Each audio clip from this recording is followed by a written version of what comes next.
negara perlu untuk mempertimbangkan agar kiranya pada masa yang akan datang, jika akan dilakukan revisi terhadap undang-undang perkawinan dimaksud, memberikan atensi penyelesaian secara komprehensif, baik terkait dengan jalan keluar atas keabsahan dari hukum agama atau kepercayaannya, maupun dalam hal mengakomodir akibat hukum pencatatannya.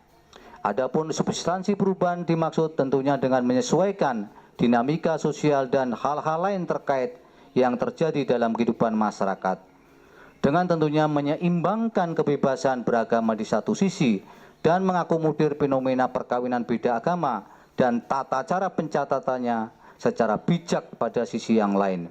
Sebab sejatinya saat ini yang terjadi secara faktual akibat hukum perkawinan beda agama adalah sekedar pengakuan oleh negara secara administrasi saja.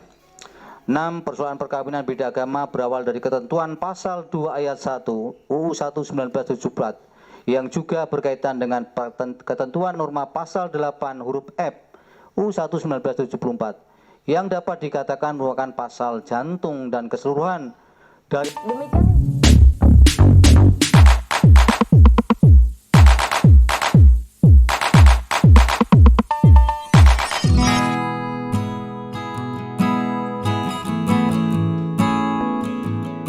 Assalamualaikum warahmatullahi wabarakatuh. Berjumpa kembali di channel Cendekia Muslim.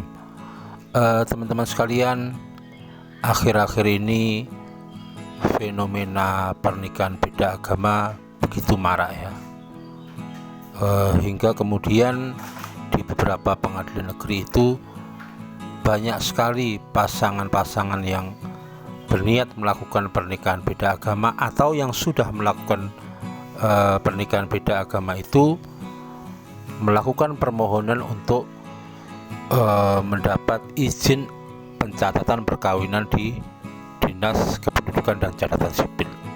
Salah satunya yang pernah terjadi di Surabaya. Saat itu Pengadilan Negeri Surabaya memberikan izin kepada para pemohon untuk mencatatkan perkawinan beda agama yang telah dilakukan. Cuman kali ini teman-teman akan aku ajak untuk melihat satu putusan dari Mahkamah Konstitusi terkait dengan permohonan uji materi pasal 2 ayat 1 Undang-Undang Nomor 1 Tahun 1974 tentang perkawinan, yang pada intinya pemohon ini memohon kepada Mahkamah Konstitusi untuk melegalkan perkawinan beda agama. Permohonan ini diajukan oleh seseorang yang bernama Eramos PTG karena terhalang tidak bisa menikahi pasangannya yang beragama Islam, sehingga hubungannya itu kemudian tidak bisa dilanjutkan. Dan setelah melakukan sidang yang cukup panjang, Mahkamah Konstitusi kemarin pada tanggal 31 Januari 2023 telah mengeluarkan putusan, yaitu menolak permohonan dari para pemohon.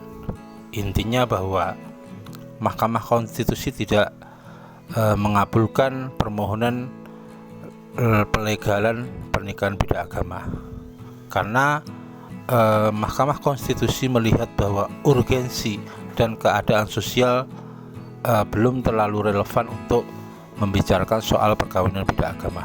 Dan ini sekaligus sebagai bentuk konsistensi bahwa beberapa tahun yang lalu Mahkamah Konstitusi juga pernah melakukan penolakan terhadap permohonan legalitas atau pelegalan pernikahan beda agama.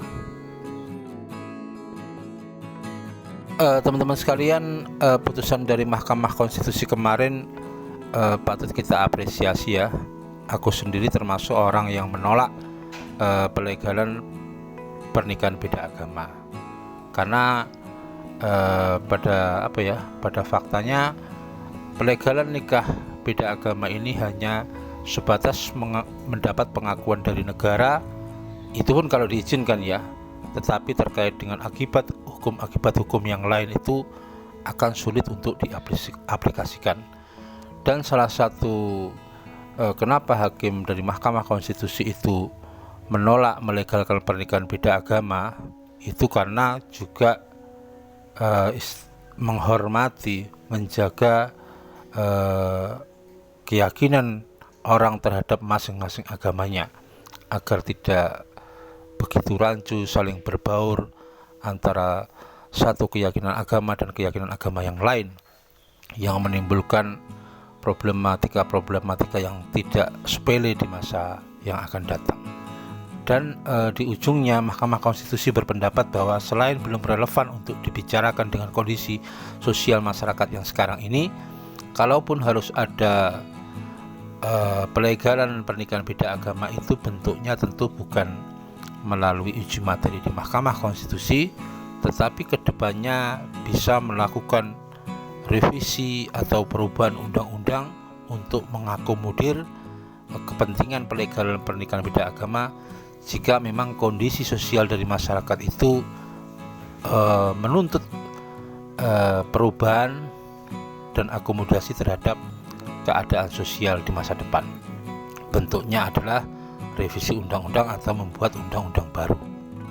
Itu teman-teman ya, berita dari Mahkamah Konstitusi, dan ini sesuai dengan sikap pemerintah beberapa waktu yang lalu sebagai pihak terkait.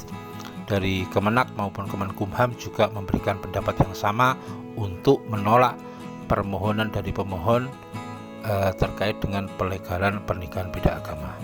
Dan kalau aku sendiri ya, sebagai seorang muslim, sampai sekarang aku meyakini bahwa pernikahan beda agama itu sesuatu yang dilarang, karena bagaimanapun juga pernikahan sebagai bentuk ibadah kepada Allah Subhanahu wa Ta'ala itu tentu modal utamanya adalah satu akidah.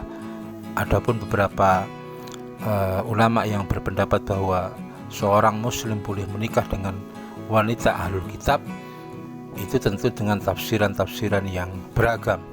Ahlul kitab yang mana yang dimaksudkan? Tentu mereka yang membolehkan itu dengan tafsiran bahwa ahlul kitab yang dimaksudkan itu adalah ahlul kitab yang punya ketauhidan yang sama, yaitu la ilaha illallah, baik itu dari para pengikut Isa ataupun pengikut dari Nabi Musa, kaum Nasoro dan Yahudi. Itu pun kalau konteks sekarang sudah tidak relevan untuk dibicarakan lagi. Demikian kurang lebihnya, mohon maaf. Assalamualaikum warahmatullahi wabarakatuh.